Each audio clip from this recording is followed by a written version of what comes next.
It's time to start the show.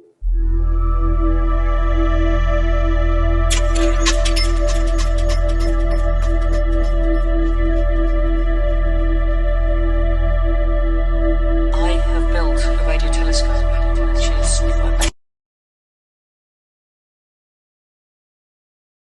a radio receiver and some computer equipment.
Hey, what's up, guys? It's Brian, and welcome to It's 420 Somewhere video podcast. That's right, guys. And we're joining you on this True Crime Thursday. That's right, guys. Appreciate you guys tuning in, jumping on here. We got a great one for you guys today. We're going to be looking into the top 5 heists of all time. You know, I decided to switch it up a little bit. We were doing a lot of murder stuff, a lot of missing and rape and like a lot of craziness, which, you know, comes with the nature of true crime. You know, it just kind of says what it is. But I wanted to switch it up a little bit and do something a little more 420 friendly. You know, we did one on Gabby Petito a while back that was just straight up depressing. And I didn't want to hit that again. So we're going to look at the top 5 heists of all time. And the dollar figure, what these guys do. Woo, who doesn't love a great heist as it is, man? Heist movies, hearing about it, books, just incredible. Some of the stories that we're going to hear are insane and pretty cool. Unbelievable that some people got away with what they got away with. We will find out. And we got the top 5 at 420, and we're going to be looking at soccer fails. That's right, guys. These are Pele wannabes kicking balls off their head and then they get kicked in the face or whatever it may be. But these are soccer hot shots that end up failing pretty bad. So we're going to be getting into that. So anyway, I appreciate everyone tuning in. If you haven't yet, make sure you smash that like and subscribe button and hit those alerts, because when we go live and we premiere a video, you don't want to miss out. And hey, if it's your first time watching, appreciate you so much for tuning in. Make sure you throw up a comment. We've been known to give away free stuff just randomly to new commenters, new viewers. So make sure you're heard, and we want to meet you. We want to know you. We want you as part of our community, because what we got going on here is amazing.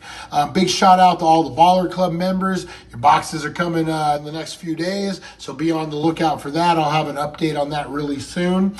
If you guys haven't yet, make sure you're checking out a little baked and unboxed. That's right. We jump in and we're unboxing the July horror box from BAM, and we got a couple crazy giveaways on that. We got a Puppet Master pin set, and we got a Night of the Living Dead lithograph, 2200 limited edition. So make sure you're getting on that, and if you haven't checked it out yet, make sure you check it out. Baked and Off the Beaten Path, where we get medieval on that ass up in Las Vegas. We visit the Tournament of Kings up at the Excalibur. It's like our medieval times dinner. We had a blast, and we cover it from beginning to end. So make sure you check out that, guys. That's right. All right. And yesterday, I was up in Vegas for a doctor's appointment, and I stopped by the Tom Devlin's Monster Museum. And I did a whole grand tour. We got an awesome video coming up. I might wait a little bit to drop that a little closer to October, or around the 10,000 subscriber mark, which, hey, if you haven't subscribed, please do. We're about 100 or so away from 10,000 subscribers. Man, what an amazing, amazing thing. I never thought we would get there. So check out Baked and Unboxed for your weekly giveaway. Website's being updated, so we're going to get our monthly giveaway up on there, which is going to be good. 10,000 subscriber giveaway. We got a weed box to unbox. We got another, the BAM Geek. I got so many subscription boxes to unbox, it's not even funny, guys. We're going to have videos for months and months and months. And you guys, you win, because you win the prizes off of this. So make sure you're liking, sharing, and subscribing. And that's pretty much all the bills I got for today, guys.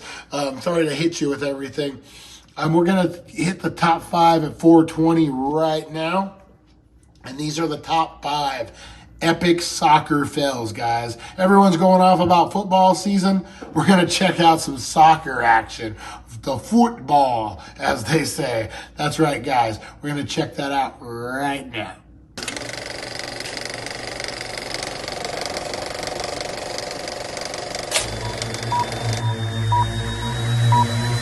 All right, guys.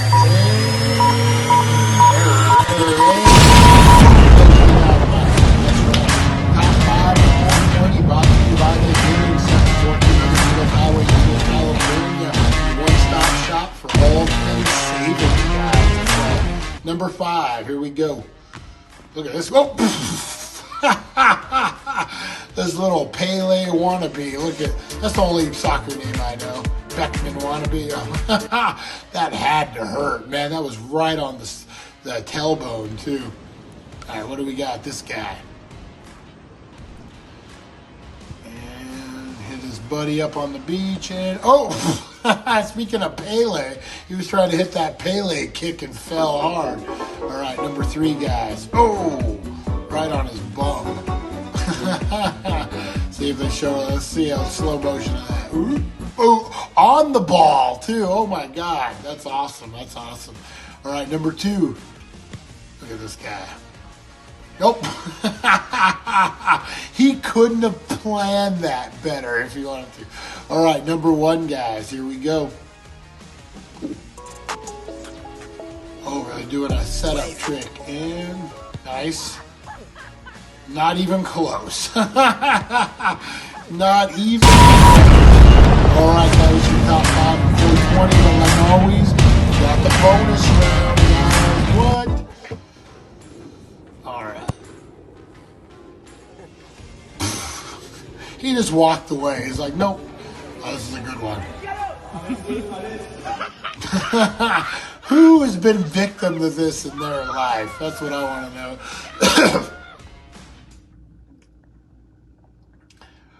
Has any of you guys, I'm turning into a stereotypical Italian guy in a movie. Any of you guys ever have that happen?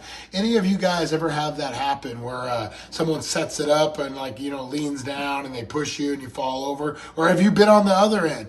When I was a kid, I was heavier. And some kids picked on me and did that. But now looking back at it, I'm like, wow, that's pretty ingenious that they did that. All right, guys, we're counting down to 420 right now. That's right. What are you guys smoking on? Who's got that blunt? Who's got that dab rig? Who's got that bong? Who's got those edibles? Who's got that vape? Who's got those flaming hot Cheetos? You know what? It doesn't matter because it's 420.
All right, guys, we are back. Dance, baby, dance, dance, dance.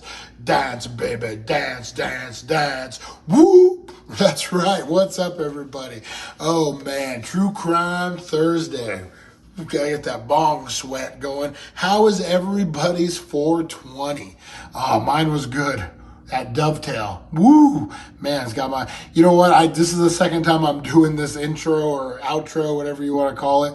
I forgot to turn the mic on. That's how good my 420 was. How good was your guys's? All right, guys. We are looking at the top 5 epic heists in history. So I'm assuming these are ones that got away with it.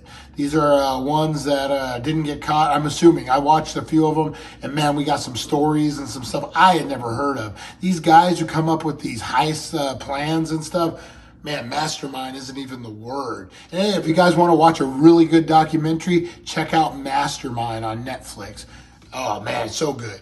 All right, guys, we're going to jump into this not top 5 at 420.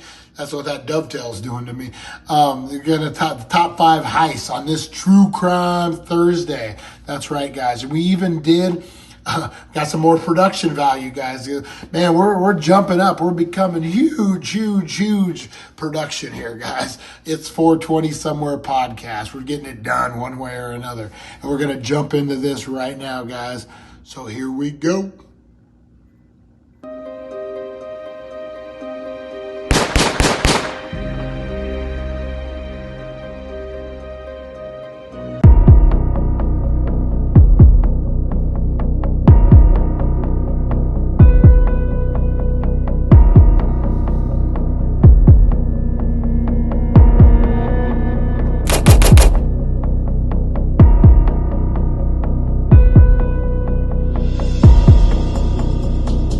Greatest heist of all time. Even if we don't condone them, most people are generally fascinated with heists. Movies like Ocean's 11 and The Sting True Crime Thursday. These calculated criminal the top 5 heists of all time. Around the world enjoy watching fictional characters escaping with huge piles of cash and jewelry. But sometimes these elaborate crimes occur outside of the world of fiction. Today, we're looking at the 5 greatest heists of all time. Nice. Antwerp Diamond Heist. The Antwerp Diamond District is one of the most heavily secured places in the world, with billions of dollars of diamonds changing hands there every year. Was that 10 million they got away with? It was there in 2003 that one gang of thieves pulled off one of the largest diamond heists in history. Now, even though most of the gang, known as the School of Turin, has since been arrested, the diamonds have never been retrieved. The robbery was led by Leonardo Notarbartolo, a small-time diamond dealer, tenant of the Diamond Center, and a thief responsible for many minor jewel robberies. Although police believe he was the robbery's mastermind, he claimed that he was contacted by an unidentified diamond dealer who recruited him for the crime. Notar Bartolo said he was paid to take pictures of the vault's complex security system. From those pictures, the dealer constructed a full-sized replica of the vault. Notar Bartolo states that the dealer set him up with a small gang of Italian jewel thieves, each with specific skills for the robbery. The police are not convinced of the truth of this anonymous diamond dealer. However, no proof has been found to support this claim. The thieves got through the 10 layers of security, previously thought to be impenetrable. They bypassed cameras, the combo dial, the keyed lock, magnetic sensors, the locked steel gate, light sensors, heat and motion sensors, and keypad disarming sensors. They used aluminum to trick the magnetic field and stripped plastic off the wires of the sensor circuits. Then they loaded up bags of diamonds and other jewels. It took 2 hours to get it all out of the building, but thanks to one gang member, things eventually fell apart. That man was Pedro Tabano, known as Speedy, 2 hours? and one of Notar Bartolo's lifelong friends. Speedy couldn't handle the pressure. After unloading the loot into this car, he had to pull over because he was having a panic attack. Remarkably, not a single alarm went off. As security guards arrived on Monday morning, they realized that the thick steel door to the vault was open and 100 of the 189 safe deposit boxes had been raided, with some of the loot still on the floor. They got 100 out of 189. Diamond Police, Patrick Pays, in 2 and hours. Agim de Breiker phoned the vault's alarm company. "What is the status of the alarm?" they asked. "Fully functional," came the reply. However, authorities eventually found Notar Bartolo by watching security footage. He was sentenced to 10 years in prison. Really ain't that Brazilian bad. bank robbers. In 318 million. Brazil's police arrested 16 men in 2017 towards a vault containing 1 billion reais, or $318 million, and we were on the verge of pulling off the largest ever bank robbery in the country's history. Authorities swooped just before the alleged gang was able to use its impressively equipped tunnel to enter the safe at a Banco do Brasil branch in the country's financial capital. It would have been the world's biggest heist, said police chief Fabio Pinheiro Lopez on Globo TV. Police said work on the tunnel began 4 months ago, starting from a house several blocks from the bank. Work in 4 months. It had sophisticated supports, fans, and lights. The police believe Alcio Gomez Noriega was the ringleader of the operation. He is a 35-year-old man implicated in an attempted robbery of a security van in Paraguay. The court ruled the group be held in pre-trial detention. Though it's hard to believe, the group dug the tunnel by hand. They loaded the soil into sacks and carried it outside through an underground stormwater drain. To enter the tunnel, gang members descended a 2-meter ladder in one of the rooms in the rented house. The tunnel was about 1.5 meters high and was reinforced with iron beams and wood, and even wired with lights. The walls were lined with plastic garbage bags to reduce the dust. The tunnel was reportedly filled with food, water, special clothing, and digging tools. Police were probing whether the gang had the assistance of an engineer when building the tunnel, because the construction was so impressive. The tunnel renewed memories of a tunnel robbery 12 years ago when thieves made off with about $70 million. For the previous heist, see, that's a bummer about being a heist guy. Is like if one kind of matches your old MO, you can try to tie you to that one too. In that attempt were involved in 2 separate prison escapes using tunnels equipped with ventilation and lighting. $500 million cyber heist. Starting in 2009, cybercriminals from Eastern Europe infiltrated at least 100 banks in 30 countries, raking in as much as $1 billion in fraudulent transfers and hijacked ATM machines over a 2-year period. They don't see a lot of digital heist Trojan movies. called Hey, Spy. maybe that's The the next attackers flick I gotta struck at make. Russian banks first, as well as those in Germany, China, and the United States. They got away with it initially, but soon authorities tracked them down and they were brought to justice. Alexander Androvich Panin, the inventor of Spy, who went by alias Rybodemon and Harderman Online, pleaded guilty to a court of conspiracy to commit bank and wire fraud in January 2014 after reaching a deal with prosecutors. Prosecutor Stephen Grimberg said Spy, a preeminent piece of malware developed from 2010 to 2012, was used to infect more than 50 million computers, causing nearly $1 billion in damage to individuals individuals and financial institutions That's a around lot the of world. money. A second man, Hamza Bendelaj, a 27-year-old Algerian known online as BX1, was sentenced to 15 years. Prosecutors said he sold versions of SpyEye online and used the malware to steal financial information. SpyEye was a type of Trojan virus that secretly implanted itself on victims' computers to steal sensitive information, including bank account credentials, I love credit that card picture of the information, guy passwords, in and the ski pins. mask And once coming it up took behind the over a old computer, man on it his allowed computer. hackers to trick victims into surrendering personal information, including data grabbing and fake bank account pages. The information was relayed to a command and control center to be used to access victim accounts. Panin conspired with others to advertise SpyEye in online cybercrime forums and sold versions of the software at prices ranging from $500 to $10,000. FBI Special Agent Mark Ray testified. Panin was the architect of a pernicious malware known as SpyEye that infected computers worldwide. He commercialized the wholesale theft of financial and personal information. And now he's being held to account for his actions, U.S. Attorney Sally Yates stressed in a news release. Now, many police agencies don't have the skills to effectively track down and investigate cybercrime. Tracking down cyber That seems more criminals of a requires federal a very thing than a different local skill set PD from thing. traditional policing, which limits the ability of law enforcement to go after cyber criminals. It also takes resources and trained personnel, which are, in many cases, in very short supply, says Martin Rosler, Director of Threat Research at Trend Micro. France's heist of the century.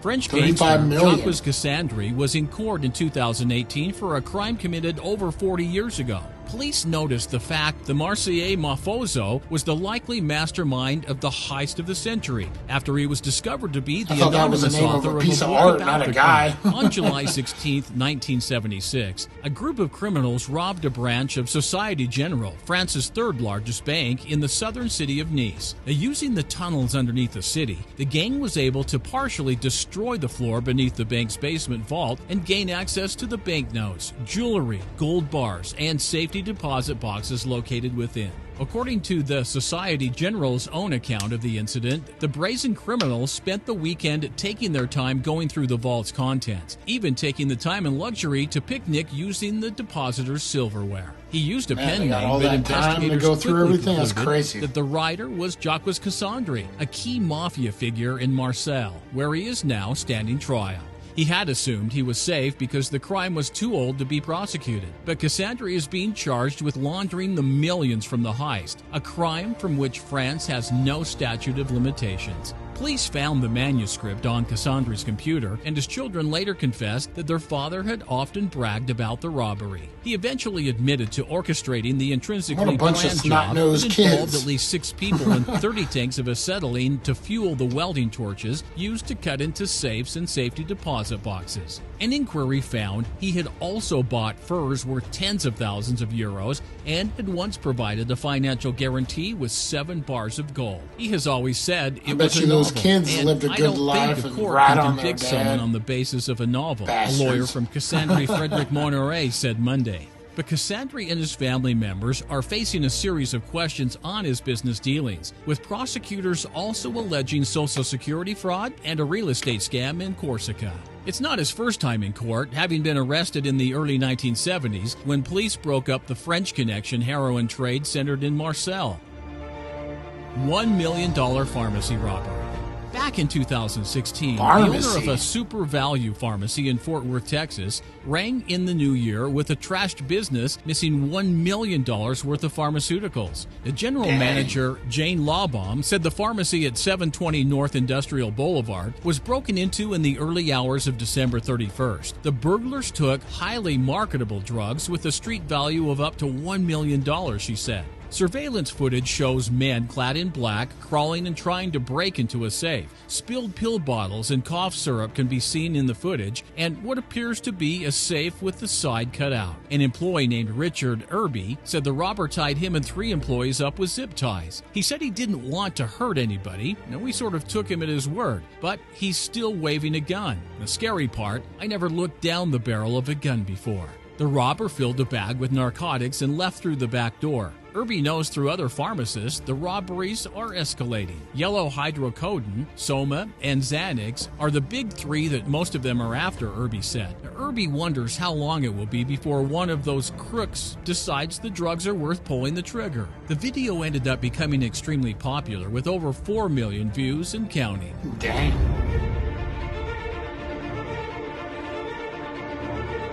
Ain't messing around over pills, huh? All right, guys. So those were the top 5 heists of all time. What do you guys think of that? Man, a couple of those. The one in Brazil where they came through the floor, that was a pretty good one. That first one, too. A lot of money, man. A lot of money. And what about those kids ratting out their dad later on in life? What a bunch of little jerks they are. Oh, man. So that was True Crime Thursday, guys.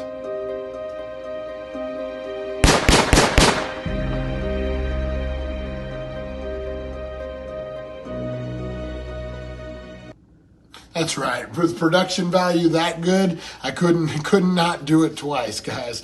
All right. Hopefully everyone's doing great out there. Blow up those comments, guys. Let me see if there's something that you want us to cover. If there's a true crime story that you're interested in.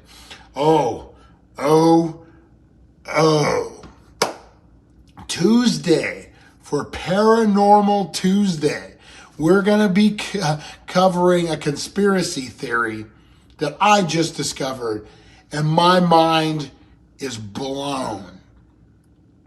All right? It sounds silly. I'm going to tell you, it sounds ridiculous, but it's true. Well, parts of it is true. We are going to be looking at, on Tuesday, Paranormal Tuesday, if Donald Trump, we're not getting political, we don't have an opinion, whatever Donald Trump is, what Donald Trump is. We don't care. We are going to be looking in if Donald Trump is a time traveler. And you're like, what? You're crazy, Brian. What are you getting mixed up? You smoked a little too much, didn't you? No. Check this out. I listened to a conspiracy theory podcast, and they covered this. In 1889, there was 2 books written by the same author. One is called The Marvelous Underground Adventures of Baron Trump, and the other one is called The Last President.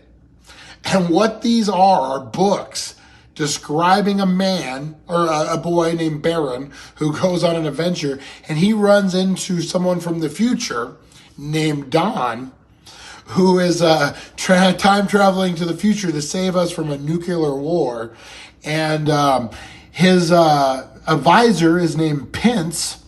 Yeah, I'm not making this up, guys. I'm not making this up at all.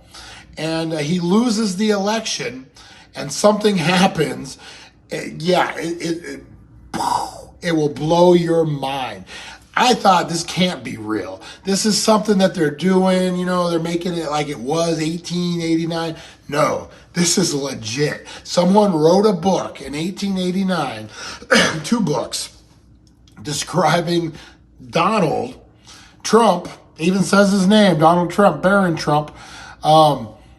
It's amazing. It blows my mind, and we're going to get deep into it on True Crime Tuesday, or on Paranormal Tuesday, guys, because I got to do some more research, and we're going to find out exactly what's going down with that. So with that being said, guys, I'll be dropping another video tonight, hopefully, if not first thing in the morning. We got a big surprise. It's going to be the Wild Weekly Drops, but there's a surprise behind it. Just wait. It's a big surprise, good surprise. and just a lot of good stuff going on, guys. Make sure you're hitting up the dailydank.com, and make sure you like, subscribe, and comment on this video. Hey, if it's your first time watching, you made it through 30 minutes. God bless you.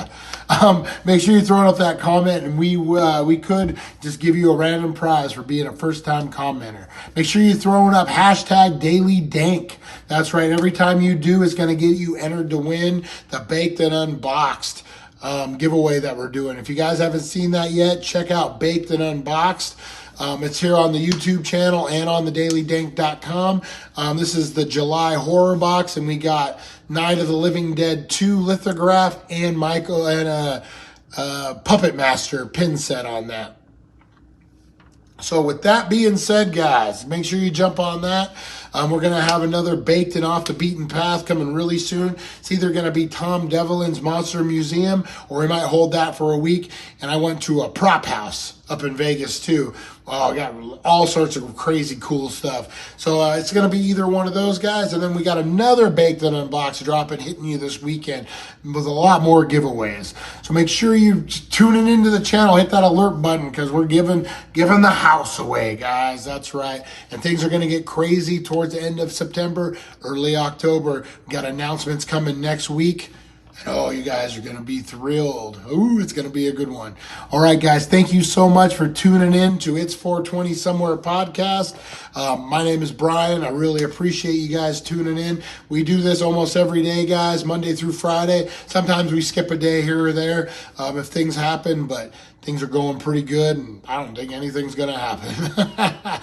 All right, guys, make sure you're checking out those videos, checking out the dailydank.com. Go head down to the Healing Center, 1400 Needles Highway, Needles, California, right across the bridge. The first thing you're going to see. That's right. Man, you won't be disappointed with the fire deals they got going on right now. So hit them up and tell them the Daily Dank sent you when you do. All right, guys, we will see you next time on It's 420 Somewhere podcast. And we'll see ya.